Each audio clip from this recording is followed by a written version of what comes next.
It's not yours. Give it back. It's not yours. It's not yours. It's not yours. It's mine.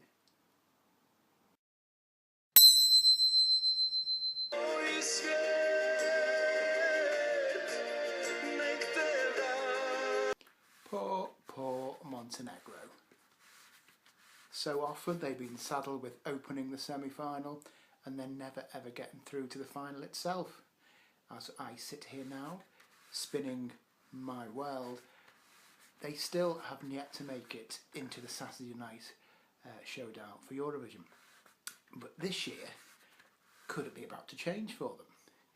Because as a lot of people are saying, this is the best Montenegrin entry ever, saying that there's not a lot of competition it has to fight against. Now, I'm not normally one for a Balkan ballad, especially one that are rather earnest. But there's something about this. It does start like it's the opening film to an Irish-hosted contest of the 1990s, and you think you're suddenly going to see shots of waves crashing against the rocks on the Irish coast, which seems to start every Irish Eurovision. But it clearly isn't all about that. It's the Montenegrin entry, and there's lots of beautiful rugged countryside that the country has to offer on show, and roads and rustic looking houses and a really long bridge.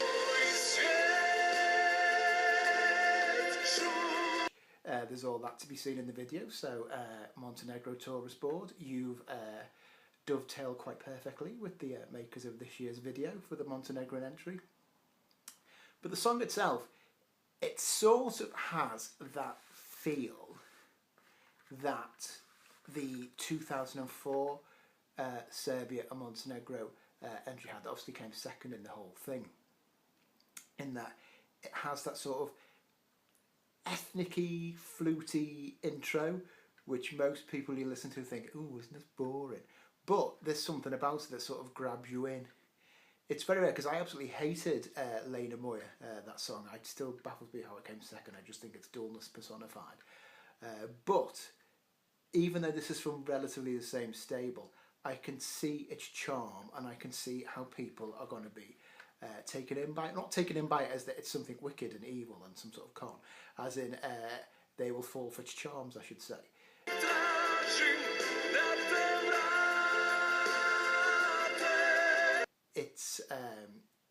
It's pleasant, and it's different to everything else in the lineup this year.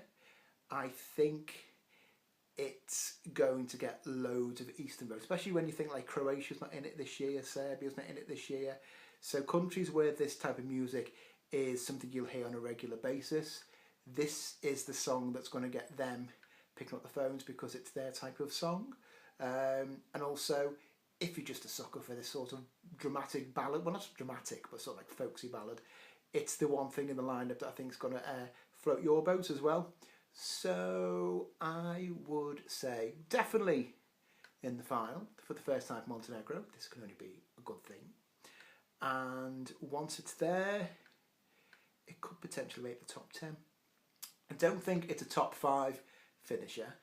I think it's more Eurovision fans would like to see something like this in the top 5. I'm not sure the public will put something like this through, but I think it's the 2014 lineup is all the richer for this being there, and I hope it does well.